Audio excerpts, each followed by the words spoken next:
Bonjour amis des thérapies alternatives, Claude Echen, ostéopathe et Claudine Blier, thérapeute en relation d'aide. alors nous avons l'honneur aujourd'hui de vous annoncer une très bonne nouvelle. Alzheimer n'est plus invincible.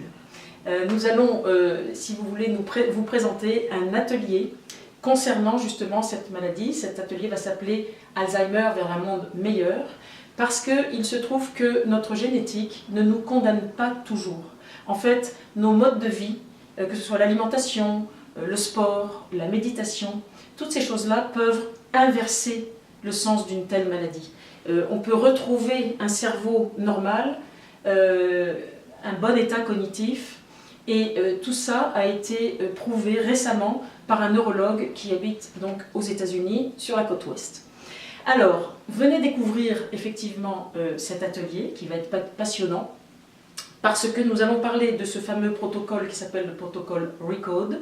On va parler du protocole Brain Rescue, excusez-moi pour les anglicismes, et aussi on va vous présenter, je vais vous présenter des techniques et des autotraitements en ostéopathie crânienne, viscérale, en ostéopathie posturale. Tout ça pourquoi? Tout simplement pour harmoniser le bon dialogue entre l'intestin et le cerveau. Ce qu'on veut, c'est retrouver un cerveau quasi normal.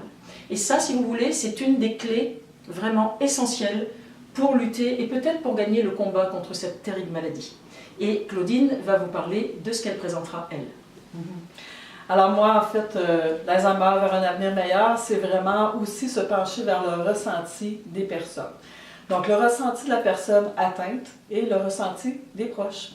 Donc, comment ça se passe avant l'annonce d'un diagnostic, je m'excuse, et également pendant ou après le diagnostic? Quels sont aussi les signes avant-coureurs? Donc, est-ce qu'on les connaît? On va voir également, on va en nommer plusieurs aussi. Les réactions possibles aussi face à l'évolution de la maladie. Souvent, on peut dénoter qu'il va y avoir la peur. La peur autant chez la personne atteinte que chez les proches. Il va y avoir le déni. Le déni, la personne atteinte peut être habile à cacher aussi la maladie. Elle développe des outils, des trucs pour que les proches s'en rendent pas compte.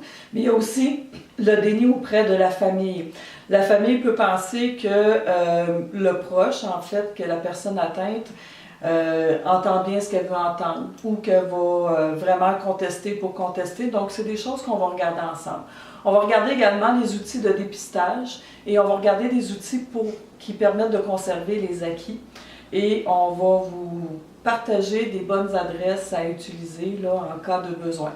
Donc, c'est vraiment avec plaisir que nous aurons l'opportunité, moi et Claude, de vous retrouver dans l'atelier. Merci. Bonne journée!